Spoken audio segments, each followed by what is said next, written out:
we are just making goals based on what we think we should have, but Mm, not what we truly deeply want. mm. So do some work around clarity. Mhm. Once you've regulated your nervous system and started rewiring your brain in order to look for opportunities, and then you've figured out what you want, now you can start physically acting and working towards it.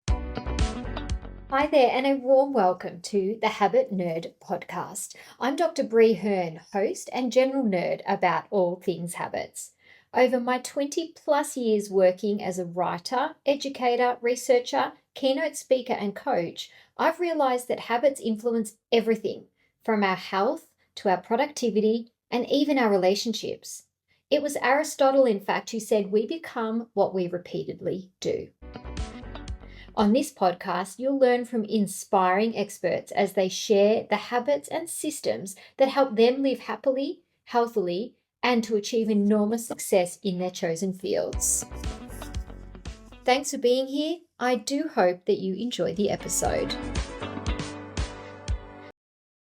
Hi there, Habit Nerds, and a warm welcome and a big thank you for joining me today on the Habit Nerd podcast. Now, I'm delighted and thrilled and so excited to welcome Mel Crane as our guest today on the Habit Nerd. Now, Mel is an evidence-based manifestation mentor. She helps mums with busy brains build their dreams in the life that they already have. Mel has a postgrad in positive psychology. She has 10 years of trial and error and lived experience as an ADHD mum. She turns manifestation into simple, science-backed habits even the busiest gal can do. You can see, Habit Nerds, why I was so excited to meet Mel today with her science, credibility, and her integrity, but also her angle on habits and who doesn't love manifestation. Mel is proof that real change doesn't require a total life overhaul, just bite-sized, joyful shifts that actually stick. Welcome to the Habit Nerd, Mel, and a big thank you for joining me. Hi, thank you so much for having me. I'm so excited to be here. Oh, we're so excited to have you. All right, Mel, we have never had anybody who talks about manifestation on the podcast before. So this is a first and something I know I'm deeply interested in, and lots of my audience will be as well. So let's start off with a really general habit-based question, Mel. What is a habit of yours that you are proud of? There's probably two that come to mind. First and foremost, the most simple habit that I went all in on when I first started in this whole self-development manifestation journey was a Mm-hmm. gratitude habit. And it's literally, I'm not saying this lightly, it has literally changed my life. And I, wa- so I started, like most people in my Mm-hmm. manifestation journey, by watching The Secret. And Okay. although I do believe The Secret is missing 70% of the whole manifestation picture, Mm-hmm. it did teach me three incredibly powerful things. And that one of them being gratitude, another one being intention setting, and another one being uh, visualization. But Mm. the gratitude piece was huge. Okay. I used to fall back into a victim mindset all the Mm. time. This is in my early 20s. Mm. And that was my default. I thought that in order to be grateful, you just had to say thank you when people did nice things for you. Mm. But that meant you have to wait around for people to do nice things for you. And sometimes as a 23-year-old trying to navigate your way through this crazy world, it's few and far between. So I figured out by watching The Secret that you can actually generate these feelings of intense gratitude and love and joy and feel like the feel good hormones just rush through your body on demand. And that to Mm. me was life changing. Yeah. And at 23, because I had all the time in the world, I could sit down every day and do like a whole page of gratitude journaling. And I did Mm. that for a couple of years straight. Mm. But then you become a mum and you don't have time for that. Not even No. not even a little bit. But No. by then I'd done all the repetition, I'd done all the groundwork, and Mm, now it's not what I have to consciously do. I just do it. And that's why right. it's such a impactful and powerful habit to this day, because I did Mm, do the repetition and I did do the legwork in the beginning. But apart from that kind of obvious habit, it's also the habit of just awareness. So I'm really aware that when I'm talking to someone or when I'm even just in my own head, which I am way too much of the time, I'm so aware of the words that I'm using now that I can pick Mm. up when I've said something that's quite limiting, and Mm. I can work to fix that on the spot. And that's something that I've had to practice for a very long time. It's something that I will always have to practice, but that is something that has been really, really powerful for me as well. Wow, I really love both of those habits. Thanks so much for sharing, Mel. Can we talk about the first one first? So, gratitude. Yeah. I think that's exactly right. That, it's because you put the reps in and you made it really just part of your identity and part of your day-to-day practice. Put the time into it so that it has become automatic. But now that you don't have the time to do a whole page of gratitude journaling, how does it look? What is the system? Yeah, well, it just looks like when I'm going for a walk, it just happens. I just start thinking the things that I'm grateful for. I'm looking Mm, around me. I'm noticing the beautiful flowers, the breeze on my face, the rustle of the leaves, how they're falling from the trees during this like beautiful winter time in Perth. And it just comes naturally during the times when once upon a time I would be spiraling in my own mind about mm, something mm, negative, but mm, now it's quite easy for me to just look around and be in awe of the world around me. While I'm driving, that's another great time to do it. mm-hmm, While like I don't know, Moana soundtrack is playing in the background, mm, I can mm-hmm, just really get into the feeling of gratitude. mm-hmm, And it just helps a lot in regulating my nervous system, but also just seeing all of the opportunity and all of the good things around me rather than mm, focusing on so much of the negative, which we mm. are naturally inclined to do as humans. Mm, yeah, yeah, that's a really good point. And so it's more of a part of your day wherever you find yourself in the car, out walking or whatever that's an awareness. You mentioned the feel good rush that gratitude gives you, and I, can certainly attest to that. What is the point for someone who's done so much work? What is the benefit of a gratitude practice for you? So, if we just talk about how our brain usually works as human Mm-hmm, beings, we are naturally wired to be scanning for threats. It wants to mm-hmm, keep us safe, it wants to mm-hmm, keep us in a familiar territory, and it wants to mm-hmm, keep us away from anything that is unfamiliar, mm-hmm, even if that's, a beautiful walk in the park. If you haven't done that before, it's going to say, mm-mm, imagine what could happen. Like, we mm-hmm. are naturally wired to scan for threats, and we are naturally wired to hold back and keep in our little safe space. So Mm-hmm. when I am looking for things to be grateful for, not only am I training my brain to find everything that is good in my life, in my relationships, in my world, but I'm also training my brain through all of this repetition to notice that all of these things are safe because I'm giving it so much opportunity to be noticed and to become familiar to me. So it kind of works twofold. And yeah, it really changes the way that your brain is wired. So if anyone wasn't sure where to start on a manifestation journey or just a self-development journey or even just in having micro moments of joy in their day, Mm, start with gratitude. I always say mm, start with gratitude. It's mm. life-changing.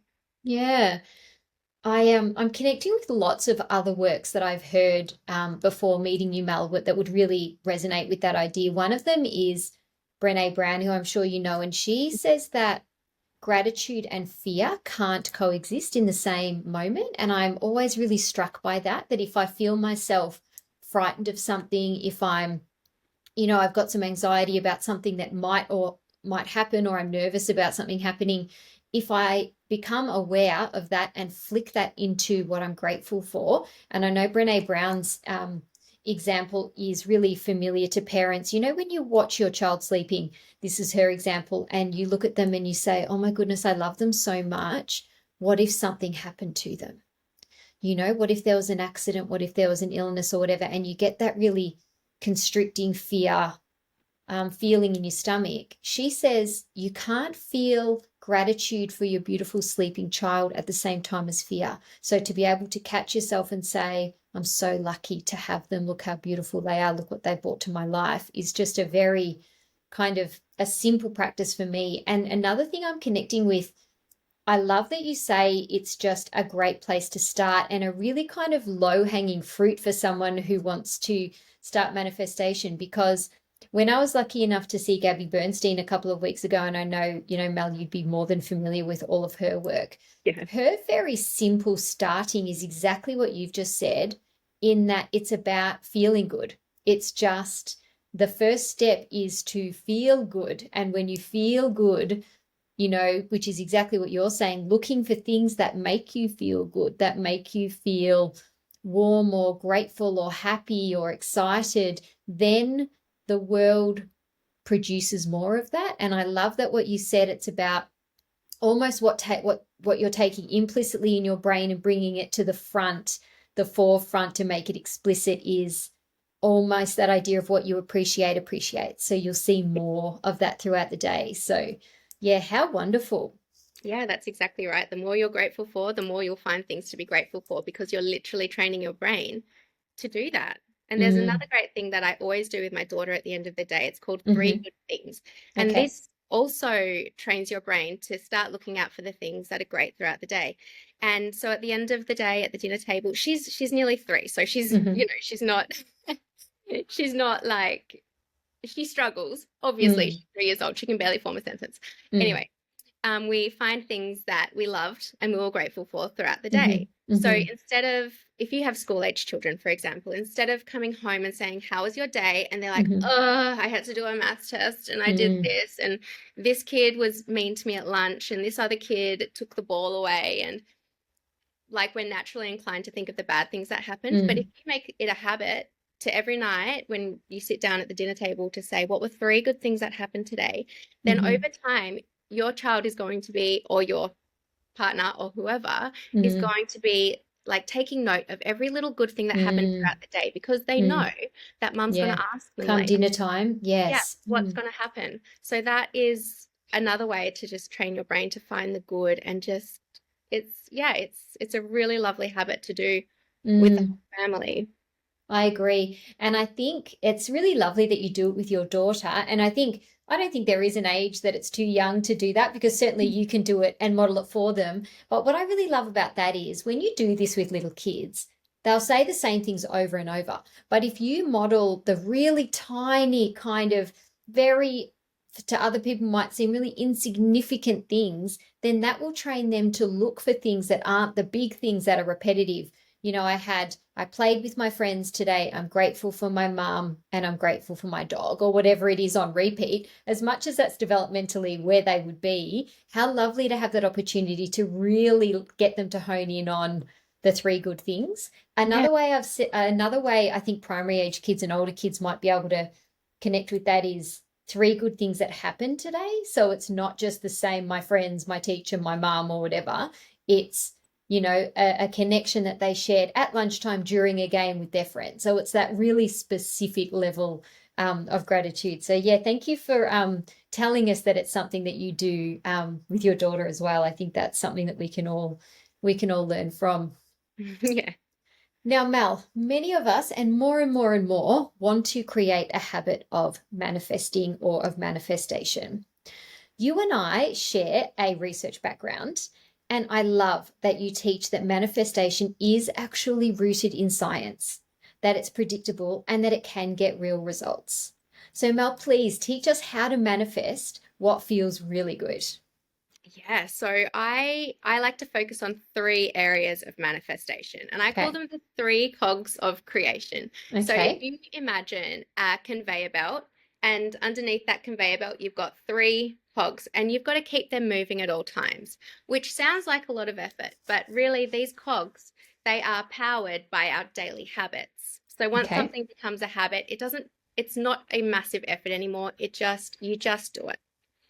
So the 3 cogs are this: clarity, so being really clear on who you are at your core as a Mhm. person, and clarity on what you deeply, truly want in this world. So being aligned with what you want, not what other people want for you or what you think you should have according to society, but what you want. So that's the first cog is clarity. The Mhm. next cog is energetic action.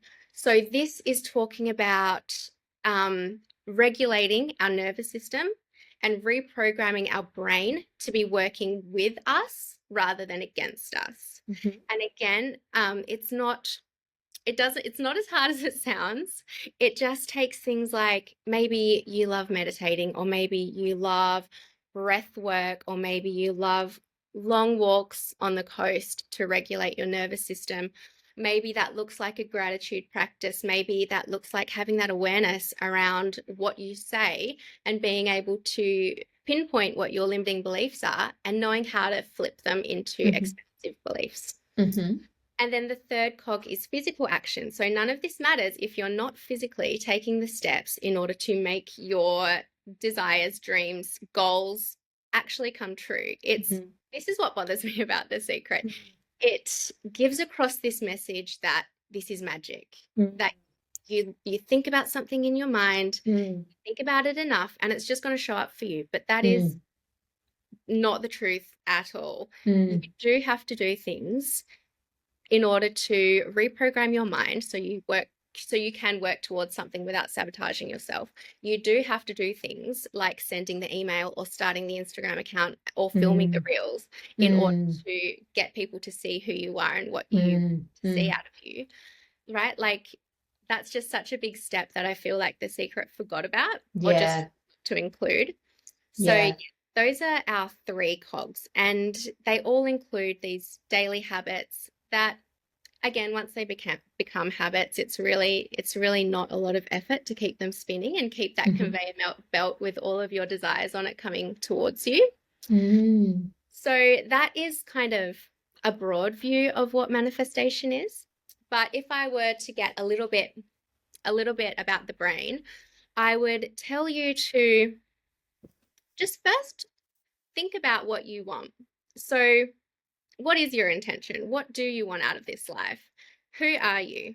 And then start training your brain in order to see the opportunities that are related to that desire or intention.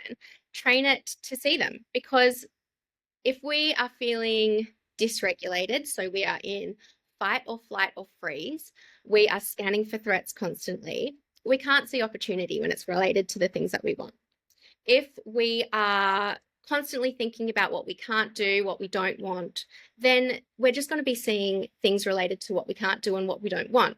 So you need to train your brain, your reticular activating system, to filter out all of the noise and filter in and put in front of your eyeballs the things that are related to your intentions or to your desires or to your goals. And to do that, it just takes, this is where vision boards are actually not just woo-woo, they're actually scientific, because you're training your brain to see visual images of what your goals, what you want it to look like. And then when you see it on your vision board, it's easier for your brain to take notice of it when you see it in the real world. There's so much I could say about that. I've gone off on a tangent, and I've got to bring. You absolutely haven't gone off a tangent. I'm going to bring you back because, okay, the 3 cogs, I love that analogy, particularly of the conveyor belts. And I am imagining the cogs as being, what do you call it, like interspersed with each other. Is that right? Yes. So that's really helpful, because your analogy of, yes, the conveyor belt is bringing something to you if your intention is clear, but it's also, if one of those cogs is not functioning, the other 2 won't function either. So I think that's really helpful. What about, and I love that idea of bringing the reticular activation system into play. I think we've all got examples in our own life about, you want the red car and all of a sudden there's red cars everywhere, so it is definitely undeniable that where we put our attention, and our visual attention, we'll start getting, clues that is coming for us. So I just want to ask one question, and then I'm wondering whether you can help us with almost an example of how maybe we could pick a manifestation or pick an intention, and then what would be an example of clarity, of energetic action, and then of physical action. Is that okay? Absolutely. All right. So my first question though is around, and now hang on, it's going to come back to me. All right, so it's gone. So let's do the example. Let's come up with a manifestation that might be a common one that some of your clients work with would like to bring into their life. Yeah. So what about we want to start a business? Because Okay, so we want everyone to start a has this business. idea. Side hustle. Yes. Yeah, little Okay, side hustle. Let's do it. let's go with that. Let's go with that. All right. So the first thing I want you to do is not even think about the side hustle for a little bit. I want you to regulate your nervous system because we're not getting anything, we're not getting anywhere if you are stuck most of your time in fight or flight or freeze. I'm a Mm-hmm. freezer. So we're going to regulate. Now, it depends on who you are as to what you want to do to regulate. For me, I actually love progressive muscle relaxation meditations Mm-hmm. because I do have an ADHD brain. And if you ask Mm-hmm. me to lay down and just not think about anything for 5 minutes, Mm-hmm. that's not happening. But if you No. asked me to lay down and listen to a guided meditation that is telling me to use my muscles in certain ways, then I'm fully engaged. And I'm Mm-hmm. not thinking about all of the other things, my to-do list, what I've got going on. I'm thinking about tensing my leg muscles as hard as I can and then letting them go. And the relaxation you feel after doing that, even for 5 minutes, is, for me, it was really powerful. So Okay. that's my go-to. I Mm-hmm. also make sure that I take heaps of grounding breaths throughout the day. I always need them. And my gratitude practice is also huge for me. So Mm-hmm. that's what I would do. Other people can do yoga, breath work, walks, the gym. It looks different for everyone, but as Mm-hmm. long as you are consistently checking in with your body every day and asking yourself, how do I feel? Then Mm-hmm. that's going to help you to do something about how you feel. So if you Mm-hmm. feel really wired from the first second you're waking up, then what can you change? How can you do something differently today? So, Mm-hmm. number one, regulate your nervous system before you Mm-hmm. even think about the business. Mm-hmm. Number two, we need to start rewiring our brain in order to create. So, instead of having a brain that is constantly scanning for threats, we want to rewire it so it's looking for opportunities. And that's where the gratitude practice comes in, the three good things at the end of the day. Mm-hmm. And this is also where we start having to think about, okay, who am I? What do I bring to the table? Do I understand truly what I want out of this life? Mm-hmm. What are my values? What are my strengths? So this is the clarity piece on who am Mm-hmm. I and what do Mm-hmm. I want. So that requires a bit of a sit down, some journaling Mm-hmm. in order to figure that out, because so often we are just making goals based on what we think we should have, but Mm. not what we truly deeply want. Mm. Mm. So do some work around clarity. Mm-hmm. Once you've regulated your nervous system and started rewiring your brain in order to look for opportunities, and then you've figured out what you want, now you can start physically acting and working towards it. So, what action steps do I need to put in place? What do I need to Mm-hmm. do first? Break it down into the tiniest 5 minute steps, because some days that's all you're going to have. Mm. And when you sit down at your computer, you need to know exactly what you're going to do for that day. Otherwise, you're not Mm. going to do it. Mm. So that's the action piece. And now, as you start working towards what you want, you're going to walk into roadblocks. This Mm. is where all of your limiting beliefs are going to start coming up. Mm-hmm.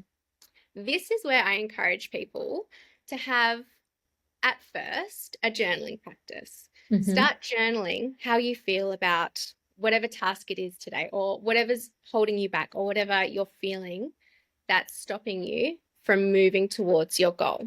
Because Mm-hmm. when you start writing it down, it allows you to take a step back and actually look at your thoughts as from a like a third person perspective, Mm. and you can start pinpointing what might be a limiting belief. And as soon as you know what that limiting belief is, you can start to flip it.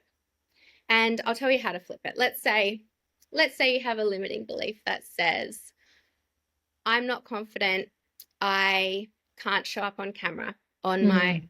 on my Instagram. Yeah, it's a really I'm common so one. not, yeah, it's super common. Yeah. Mm. Then you say, okay, firstly, we're going to discredit that. So let's flip it. Let's say maybe you are confident. Let's find all of the micro moments throughout your day, throughout the last week, that you have shown confidence. And Mm. so as you're finding these tiny micro moments, like, oh, well, I took a photo and I posted it to my stories. That was me showing up. I did a FaceTime with my boss at my 9 to 5 job the other day, and that was me showing up on camera. I was confident then. I called the gas company, and that was me using my voice to, speak one on one with a Get a person. better That was me deal or confident. mm. So the Mm-hmm. more that you're finding these micro moments to prove that you actually are confident, you're Mm-hmm. actually discrediting all of the ideas around not being confident. So Mm. and so at the same time, you're just doing this one thing, but you're smothering the limiting belief of I am not confident and Mm. building a new belief of I Mm. am confident at the same Mm. time. It's I all about really evidence finding. Yeah, I was just about to say that. Thanks so much, Mel. So I think it is gaslighting people to get them to write an affirmation and say in the mirror, I am Mhm. confident, when the evidence of their life shows them otherwise. So I really respect and really love that you have just respected people enough to ask them to find evidence throughout their day or throughout their week. I think that's a much more valuable, way to go about flipping that limiting belief. And Yeah, I've not heard that before, that you might journal and then kind of step away as somebody reading that journal entry to almost detach from it, but also then look for the clues about, oh, what is my story that I'm telling here that I yeah. can't show up on Instagram as a video, for example?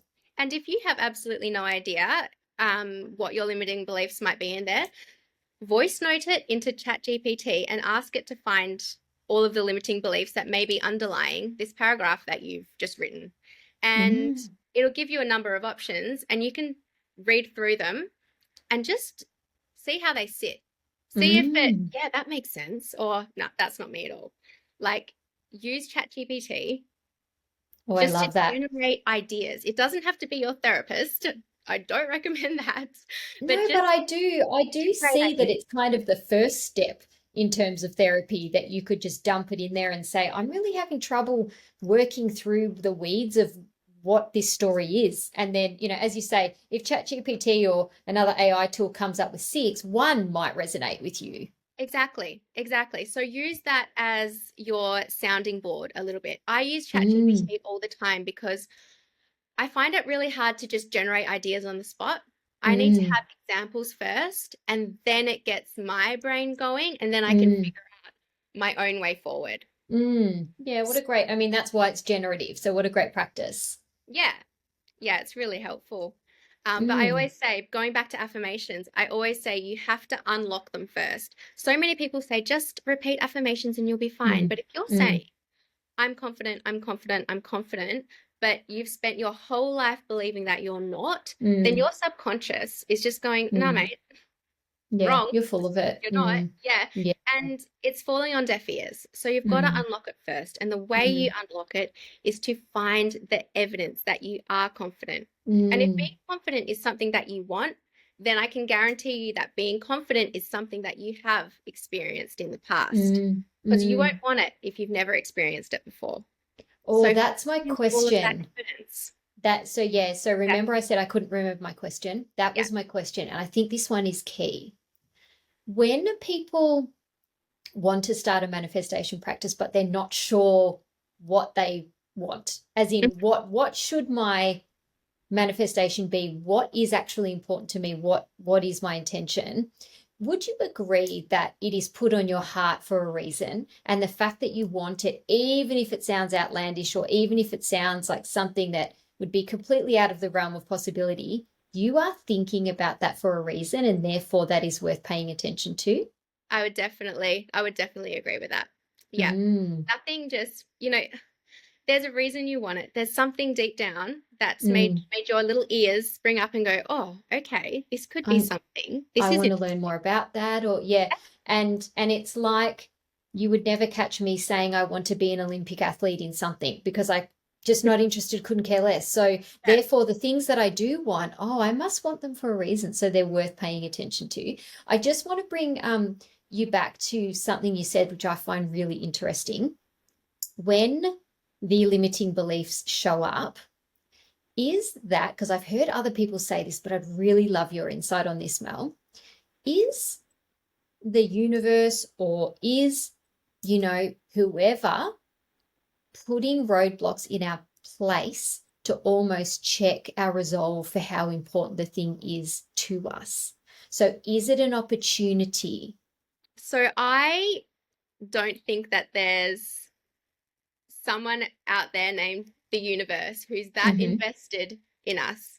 I Mm-hmm. think the universe exists and it's Mm-hmm. there, but I don't think that it's going, I'm going to put this in your way just to test you. I think it's Right. just working with our own brains. I think it's got Okay. everything to do with our own brains. So Okay. we come up against these roadblocks because we're doing things we've never done before. Mm-hmm. That is unfamiliar. That's scary. Your brain is going to start talking you out of it.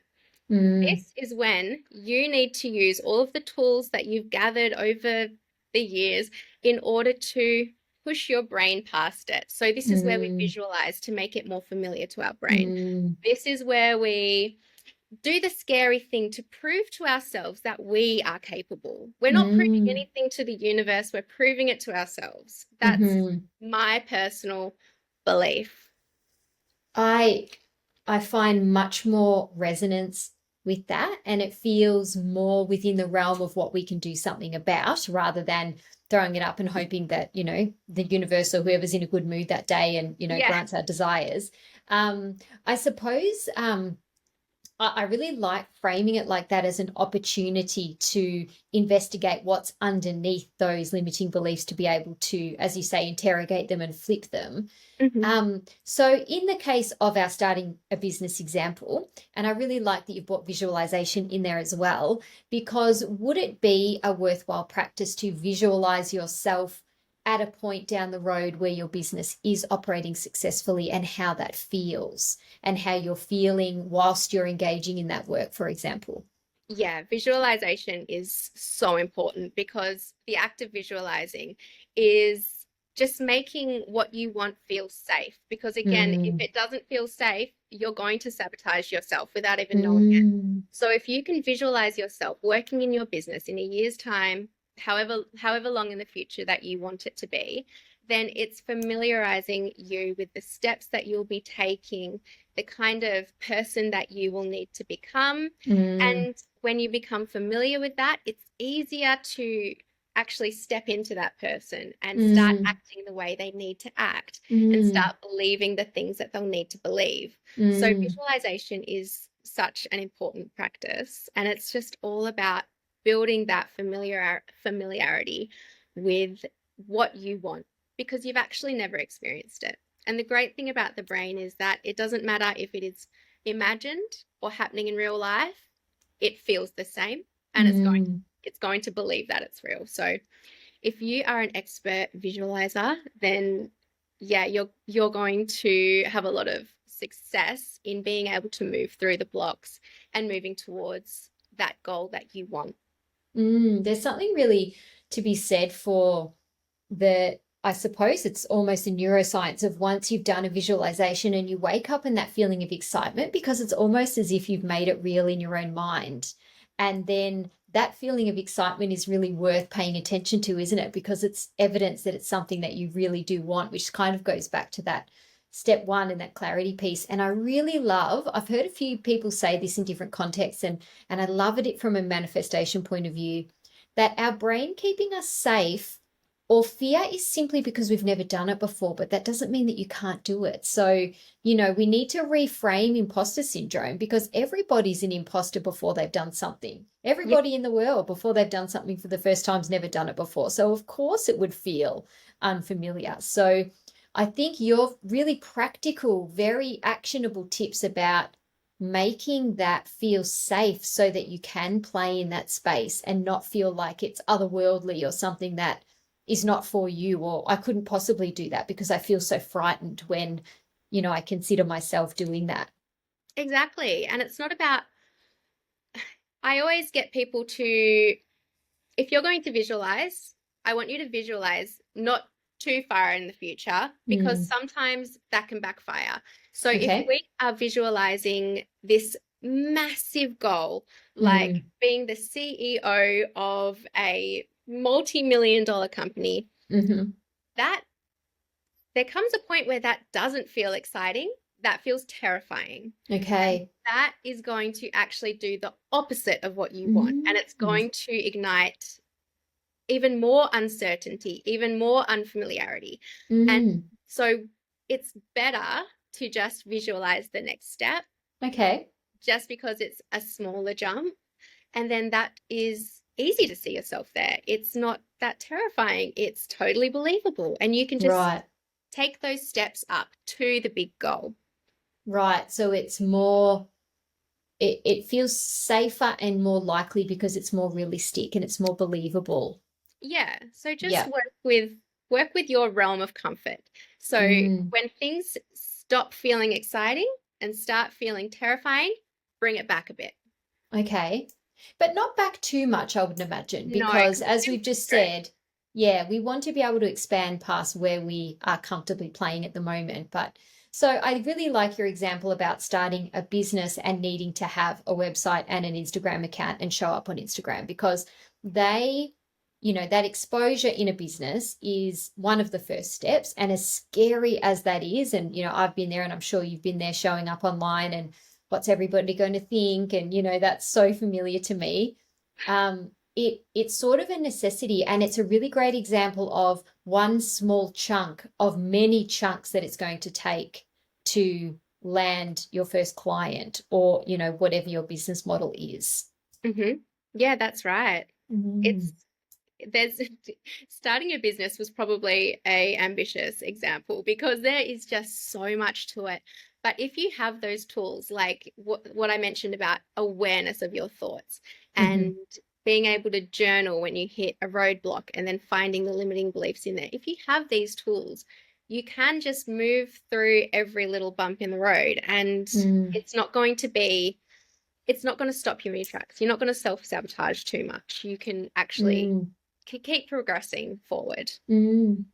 Yeah, I really like it. So, um, the physical action then, could some of the physical actions be that you start doing the little bits and pieces or start showing up as the type of person that would have the thing already, Definitely. Acting as if is also acting as if? a really fast way to rewire your brain and make you feel Mm-hmm. familiar and comfortable with the person you are becoming. So that could be Mm, as little as just dressing the way mm, somebody who owns a business would dress every day. That could mm, be doing your hair every day. That could be just having a shower and changing out of your pajamas before you start your mm, so mm. acting as if people love to say fake it till you make it and they kind of give it a bad rap, but I Yeah, I love agree. fake it. What's wrong with that? Like we're always Yeah. I think faking that's it till we problematic make language that, it. it's got a negative spin on that word fake, doesn't it? But Yeah. I mean I've got an example in my own life. I've heard it, and I was talking to someone about this last week, that if you want something, you need to make space for the thing to come into your life. So physical space, for example, if you'd like a new car and Yeah. your garage is a pigsty and there's nowhere to park the car, well, then one small thing you could do on the way to getting the car is clean out the garage so that there's a Yeah. space there, whether or not you can afford the car yet. So it's, for me, that's much more comfortable than the secret example of the guy shutting his eyes in the lounge room and then the Ferrari showing up, Yeah. because that feels actionable and realistic and supportive in a way that you could go inside after you've cleaned the garage and say, okay, I've done that part now, and now it feels closer, Yeah. to All, where, yeah, all and I you're doing have a, is moving blocks. that's right. And I have a similar example with starting the work that I'm doing. So I was started this business, probably like lots of people in our previous examples, doing this while still working full time, still being employed full time, and starting, this podcast and different speaking and coaching things on the side. And this year I decided to go to point 8 at work and have Friday off. So now Friday is a very clear day for this work. And I have got my auto reply in my other job, and people know that now I do both jobs and that there's no, I feel no guilt about that. And now I'm welcoming in opportunities because the time is there to do it. So I had to almost take that really brave action Mhm. of foregoing that one day worth of pay so that I could tell myself that this is safe, and tell potential clients that I am here and I've got the availability to work with you. That's right. And that's another really, really important example of taking action, setting Mm, a boundary and following through with it. mm, That's teaching your brain that you are the type of person who can be trusted. You can trust yourself mm, to set mm, a boundary and follow through because you are worth it. You are important. It says a lot mm. to your subconscious. Yeah, that's a really lovely way of putting that, Mel. And I really like that you use the phrasing, I'm the kind of person who, because that's an identity piece, isn't it? It's Mhm. something that is, linked to your being as a person in the world, that, I am consistent and I'm trustworthy and I can have the integrity of saying I'm going to do something and then doing it. Because as you say, look at all the evidence now that I'm Yeah. stacking up little by little by little that is feeling true. Yeah, exactly. It's all about evidence finding. Anything in life is about evidence finding. Your whole life, your whole identity is just a series of stories that are written with evidence. So, what evidence are you choosing? Because there's Mm, always equal negative than there is positive to everything that you want. mm. It just depends what evidence you want to look at. Right. Yeah, that's really important to say. So it's almost like your first example of vision boards is putting your vision on a picture of something and ignoring the things that aren't that thing. So it's Hmm. about that kind of delineation of your vision. Yeah. Yeah. So Mel, a related question. Some people might believe that thinking positive is the key to manifesting. And so, we've sort of broken that down. Can you help us understand what we're not addressing when we find our manifestations aren't working? So we really want something and it's just not coming through. What are we not doing? What are we not addressing? Yeah, so we're going back to those three cogs plus one extra. So Okay. always start with your nervous system. Are Mm-hmm. you dysregulated? Because again, if Mm, you are feeling completely dysregulated, you are stressed out of your eyeballs and you're in fight or flight most of the day, you are not seeing opportunities. You are not creative. You are not able to focus. So start with your nervous system regulation. mm-hmm. Then it could be all of these four things or just one of these four things, by the way. Okay. Okay, Then that's good to let's say. look at clarity. So, do Mm-hmm. you know specifically who you are? What are your strengths? What are your values? How do you see yourself? What do you believe about you? And what do you believe other people think about you? That's what Mm, your identity is made up of. mm, How mm, you see yourself and how mm. you believe other people see you. And that So, can be quite confronting, can't it? yeah, definitely, definitely. You've got Mm. to, but it's important as well. It is important. Yeah. Mm.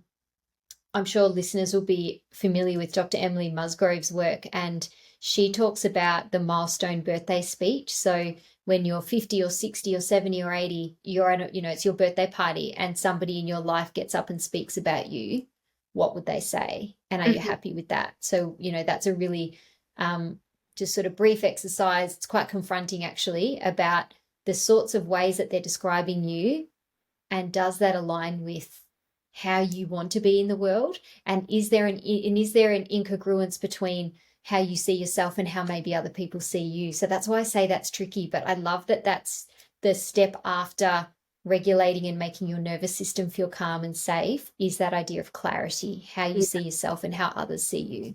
Exactly. So you need to understand who you are, what strengths and Mm, values you can bring to the table.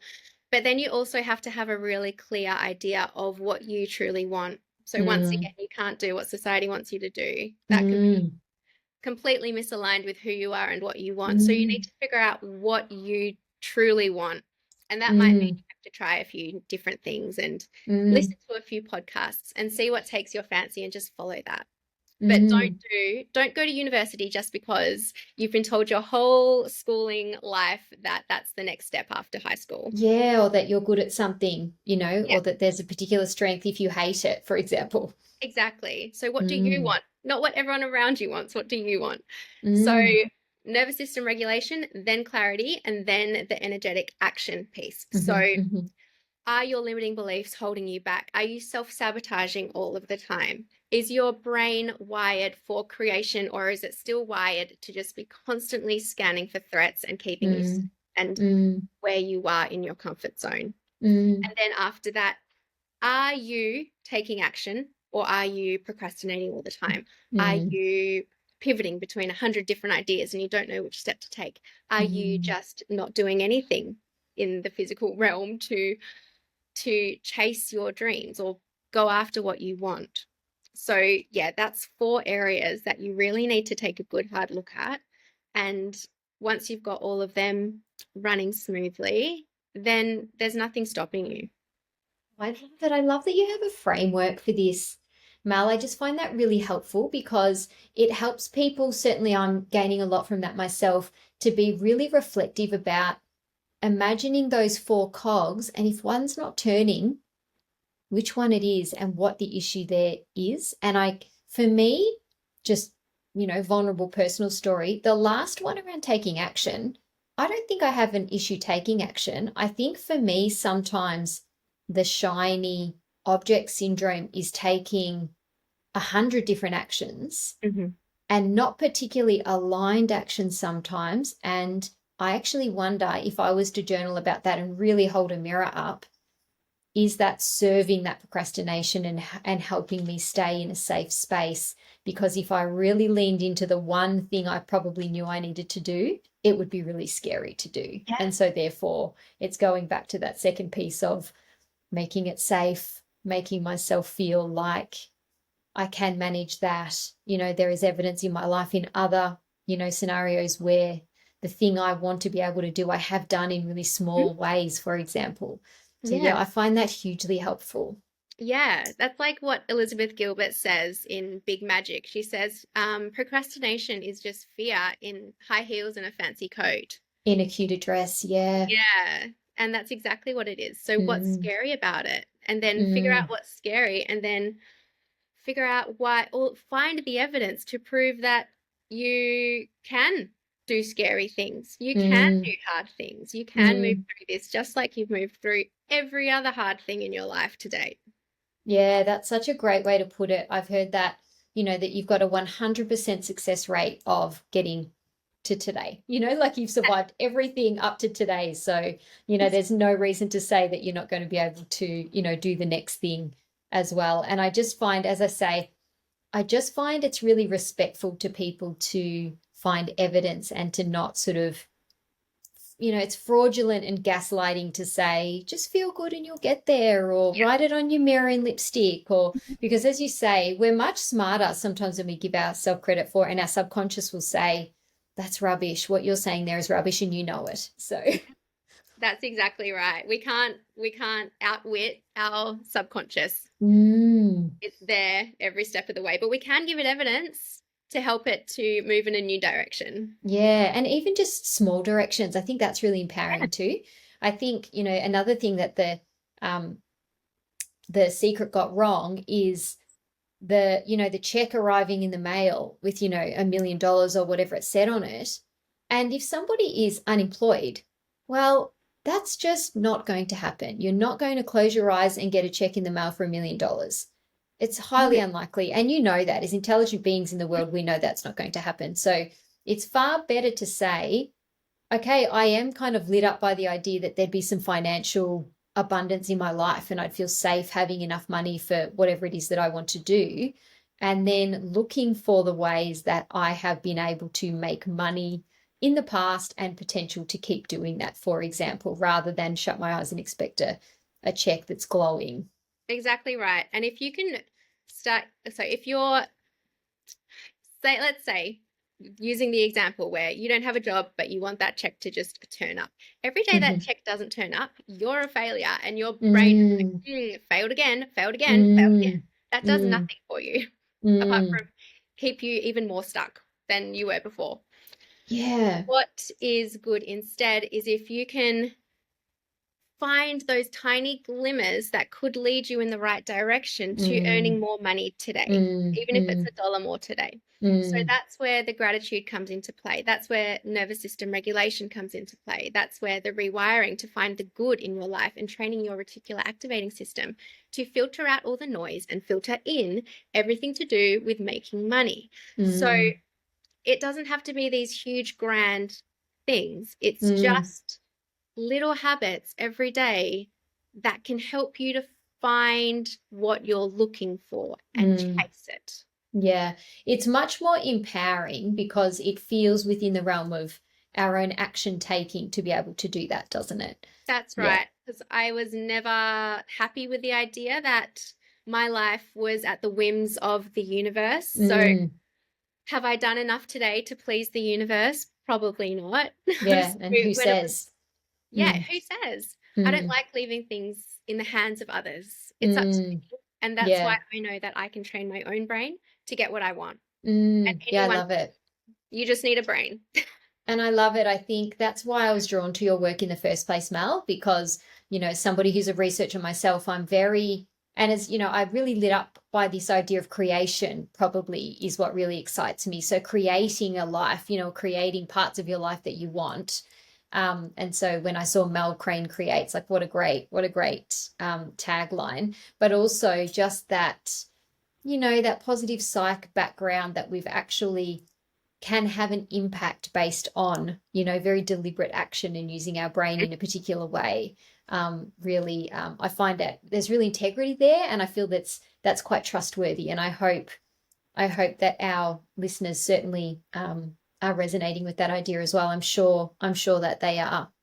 Oh, Now, thank Mel, you. your clients are very, very lucky because of all the things that I've just said. I've gained a huge amount from this conversation, even if it's just the three cogs of creation, thinking about that really helpful analogy of the conveyor belt and the cogs working together and what it is that we can do. But people who are listening who want to find you and work with you, dive more into your amazing work, how can they do that? Yeah, so just go to my Instagram page. That's the best place to find information. Go to my link in bio, and there are two freebies available. One of them is an audit that will tell you where you're going wrong, why your manifestations aren't manifesting. And the other is 5 tiny habit stacks that you can do in order to regulate and rewire.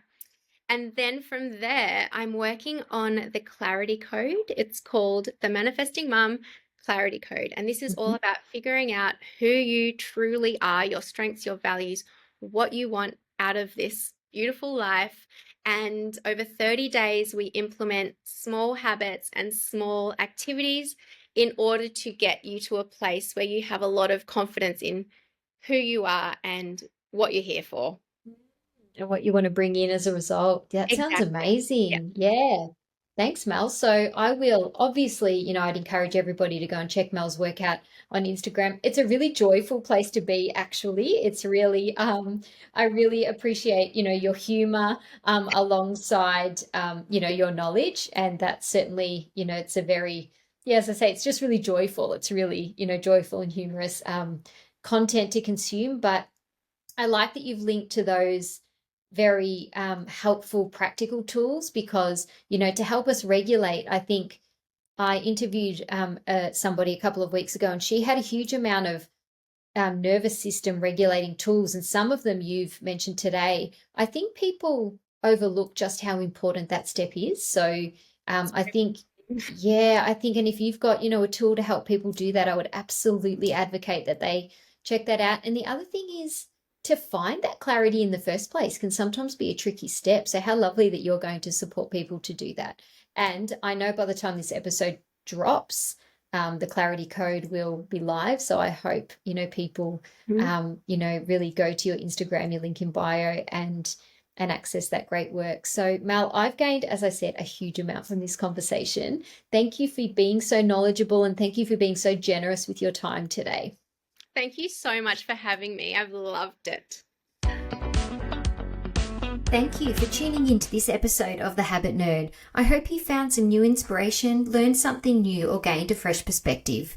If you did enjoy the episode, I would be really grateful if you could please leave a 5-star review, as it helps the show get in the ears of new listeners, plus it should only take you 5 seconds. If you're keen for more tips and insights, then head over to Instagram and follow Habit Nerd.